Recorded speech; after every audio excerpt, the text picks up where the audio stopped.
Hello Internet, welcome back to another video, and in this one, we're diving into something a little special. You know how romance anime usually gets boxed into the same old high school crushes, love triangles, and oops I tripped and fell into your chest moments? Yeah, we're not doing that today. This video is all about the underrated stuff. The romance anime that doesn't always get the spotlight, but hits you right in the heart anyway. Some are slow burns, some are low-key heartbreaking, and a few of these might even change how you think about what anime romance can look like. If you're tired of the same recycled tropes and want something that actually feels honest, you're in the right place. Now before we get into it, go ahead and like the video if you're vibing with this kind of content, share it with a friend who's stuck in their shoujo comfort zone, and hit subscribe if you want more recommendations that dig deeper than just the popular picks. And if you've got your own underrated romance recommendation, let me see it in the comments. Also, if you make it to the end, drop a comment with your own reaction to the anime on this list so I know who the real ones are. Alright, let's not drag this out any longer. Let's begin. Bruh. You ever watch a romance anime and think, okay, cute, but where's the depth? That's where Natsuyuki Rendezvous comes in. It starts off simple. A guy named Hazuki falls for a florist, Raka. He gets a job at her flower shop just to be near her. Classic anime setup. But then, plot twist, her dead husband is still hanging around. Literally, as a ghost, and only Hazuki can see him. Now you've got a love triangle, with a ghost. And it doesn't play this for cheap drama either. It actually becomes a story about grief and moving on, but also about boundaries, jealousy, and whether someone new can really take the place of someone you've lost. The show leans hard into its themes, which makes it feel way more grown up than most romance anime. It's not about falling in love, it's about what happens when someone already has. Now, real talk. The pacing can be slow, and the whole ghost thing might not be everyone's vibe, but what it does really well is make the characters feel painfully real. They're not perfect or idealized, they're just trying to figure things out, make mistakes, and keep going. That grounded emotion is what makes this anime hit so differently. So if you're tired of the same old tropes and you want something that sticks with you after it's over, Natsuyuki Rendezvous is one of those hidden gems that's worth digging up.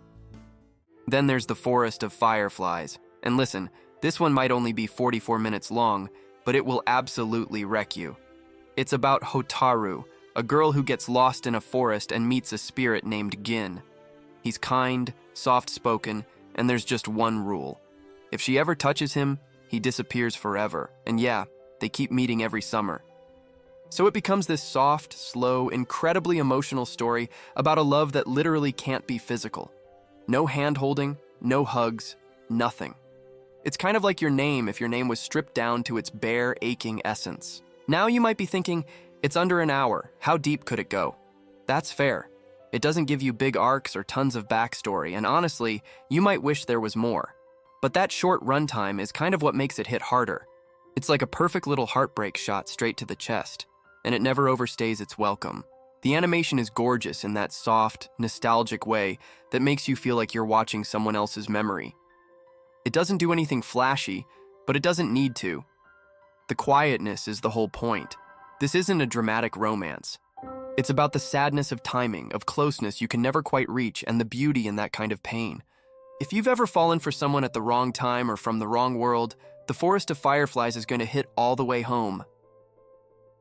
Now, if you want a romance anime that actually gets into the messy, insecure, beautiful chaos of being a teenager in love, Karakano, aka His and Her Circumstances, is where it's at.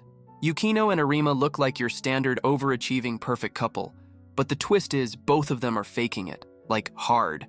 They're putting on these flawless masks for the world, and when they catch each other slipping, it's game over, and game on. What starts as a romantic rivalry quickly turns into this layered relationship, where both characters are forced to confront who they actually are, not just for each other, but for themselves. And the wild part is how real it all feels. Like, yeah, it's dramatic and stylized because anime, but underneath that is this raw look at how scary it is to let someone really see you. Here's the thing though. Halfway through, the show runs into some studio trouble. The tone shifts, the visuals get weirder, and you can kind of feel the direction starting to fall apart. But even with that, the heart of the story is so strong that it still lands. The characters are what carry it. Yukino and Arima are both way more than just archetypes. They're insecure, flawed, and sometimes kind of a mess, and that's what makes them work. It's not just about will they get together, it's about should they, and what kind of people they're becoming because of that. So, if you're tired of romance anime that just flirts around the surface, His and Her Circumstances dives in deep. It's rough around the edges, but that's part of what makes it feel honest. Alright, let's talk about Futakoi Alternative, which is probably the most chaotic entry on this list, but in the best way. This anime straight up refuses to pick a lane. One minute it's a rom-com, the next it's doing full-blown action sequences, then suddenly it's soft and emotional, and you're like, wait, did this just become deep? And yes it did. The story follows Rentaro, who runs a detective agency with two twin assistants, Sarah and Soju. On paper, this sounds like your average harem setup, but it's not. Futakoi Alternative constantly throws genre curveballs, mixing in slice-of-life moments, biker gang fights, and then suddenly romance that actually feels earned. Now yeah, that genre mashup is where the anime both shines and loses people. If you're going in expecting a traditional romance or even just a consistent tone, this show might throw you off. But if you're open to something a little off-kilter, it's kind of brilliant. What makes it stand out is how surprisingly emotional it gets by the end. Like, beneath all the weirdness and tonal whiplash, there's a story about connection, choosing your path, and figuring out what love looks like when the world around you makes zero sense. It's a bit of a roller coaster, not gonna lie, but if you're into anime that take risks and don't follow the usual blueprint, Futakoi Alternative is a wild ride worth strapping in for. Then we've got Tada Never Falls in Love, which is basically the anime equivalent of sipping a warm drink on a rainy afternoon. It's cozy, low stakes, and just the right amount of charming. The story kicks off when Tada, an aspiring photographer who's basically a quiet king, meets Teresa, a bubbly exchange student who practically radiates sunshine. From there, it's a slow build. Not just romance, but friendship, culture shock, and all the little moments that make falling in love feel real. This isn't the kind of show that's gonna hit you with huge twists or dramatic angst. It's a classic slow burn. Things unfold gradually, and the payoff is more about the journey than the destination.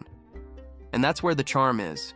It gives you time to actually like these characters, to enjoy their awkward moments and subtle shifts in how they see each other. It's not perfect, though. Some of the side characters don't get as much development as they deserve, and yeah, a few of the beats feel like things you've probably seen before, but it makes up for it with good pacing, solid humor, and a vibe that just feels honest. What really helps it stand out is how character-focused it is. Everyone gets at least one moment to shine, and even if they're playing into familiar tropes, they do it with enough sincerity that it feels fresh. It's one of those shows that isn't trying to reinvent anything. It's just trying to do what it does really well.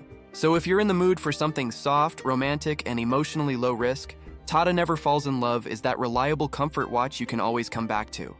Alright, this next one is kind of a curveball, Tsubomi's Secret. It's not your typical romance anime, and that's exactly why it deserves more attention. The story follows Tsubomi, a 5th grader dealing with the absolute chaos of growing up. Her mom's pregnant, she's figuring out what crushes feel like, and puberty is just showing up like an uninvited guest.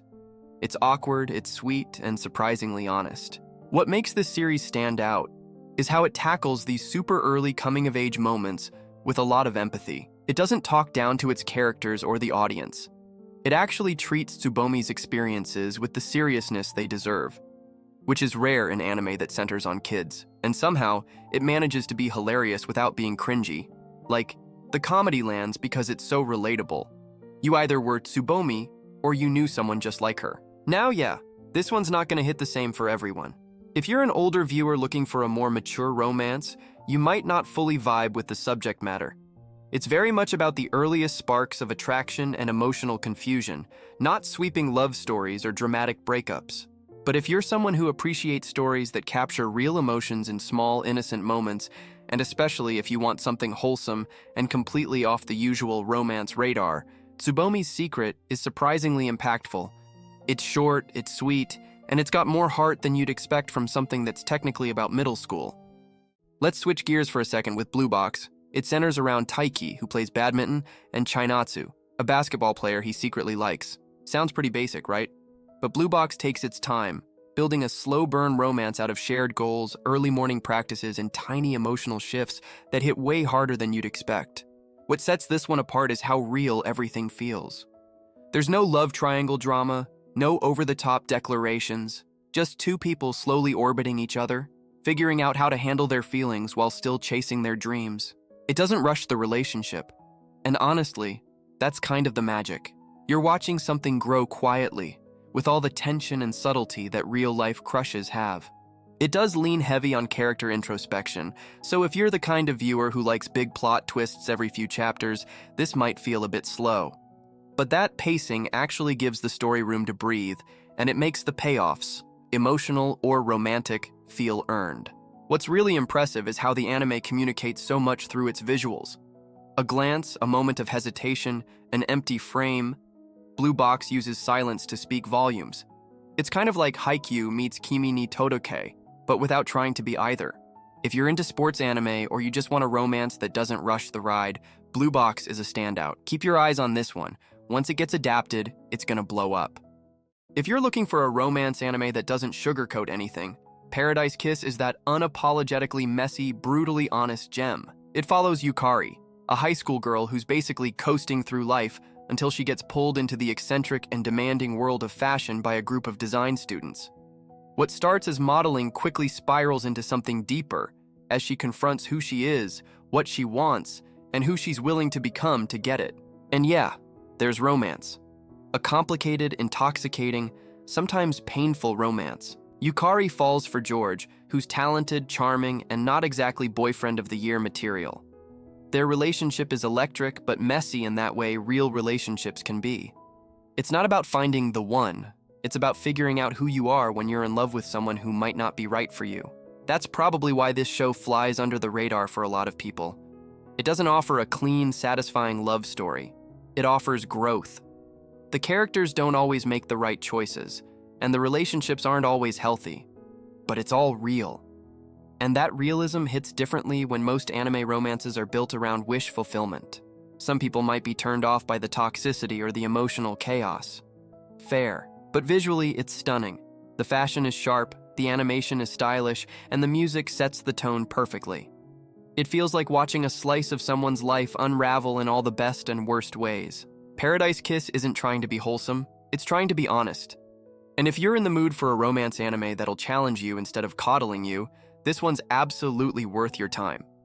Now let's talk about number 6, which is kind of a hidden gem for people who like their romance with a side of rebellion and existential dread. Set in a dystopian city where everything looks clean and perfect on the surface, but surprise, it's actually a total nightmare. This story follows Shion, a sheltered boy from the elite class, and Nezumi, a fugitive who literally crashes into his life. What starts as a one-time act of kindness turns into a deep bond as the two reconnect years later and start peeling back the lies holding their society together. But it's not just political, it's personal. Their relationship is this slow-burning, tender connection that challenges how affection is shown between male characters in anime. It doesn't need labels to be powerful, it just is. Now I'll be real with you. The pacing is kind of wild. Some plot points fly by way too fast, and the world building definitely could have used more time to breathe. You're left with questions that the series never fully answers. But honestly, the emotional core of the show is so strong you almost don't care. The relationship between Shion and Nezumi is what keeps everything grounded. It's quiet and intense at the same time.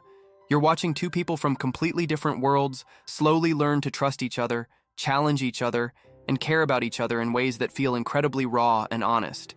And that's rare, especially in a genre that usually hides behind melodrama or subtext. So if you want something that explores love in a world that's falling apart, without making that the whole plot, Number 6 is worth a watch. It's flawed, but in a way that makes you root for it even harder. And finally, there's The Great Passage, an anime that's about making a dictionary. Yeah, not the flashiest pitch, but hear me out. It's low-key one of the most emotionally rewarding shows you'll ever watch. The story follows Majime, a quiet, socially awkward guy who gets recruited onto a team working on a new dictionary. It's the kind of job that takes years, painstaking, precise, and deeply unglamorous. But that's exactly what makes it special. Instead of big romantic gestures or love-at-first-sight tropes, The Great Passage is about connection through words, through time, through shared effort. Majime's love story unfolds slowly and subtly, through letters, conversations, and the way he grows into himself by doing work that actually matters to him. It's a very deliberate show. The pacing is slow. There are long scenes of people just discussing word definitions. And if you're looking for instant payoff or flashy drama, this won't be your thing. But if you give it the space to do its thing, it becomes this quietly profound meditation on how we express love, how we build relationships, and how language shapes all of it. The romance isn't loud, it's real. It's in the way Majime learns to speak up, the way he falls in love by listening, not impressing. And that slow burn? It's worth it. So if you're in the mood for something calm, thoughtful, and kind of beautiful in its stillness, The Great Passage is the kind of anime that doesn't just tell a story, it leaves one sitting with you long after it ends. Alright folks, that's it for this video on underrated romance anime for today. We just went through 10 shows that don't usually make the big lists, but definitely should. From ghost love triangles to dictionary building slow burns, I tried to cover a range of romance stories that bring something different to the table. Some of them were soft and quiet, some were messy in the best way, and a few probably had you clutching your chest like, why did no one warn me? That's the beauty of these lesser-known picks.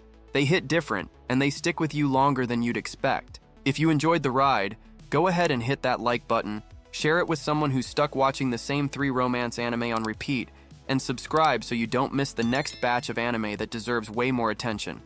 And if you made it all the way to the end, leave a comment with your own thoughts on the anime on this list, so I know you're part of the elite crew. And while you're at it, drop your own underrated romance recommendations, or let me know what genre we should tackle next.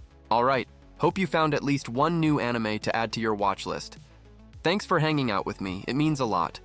I hope you have an awesome day, and I'll see you later.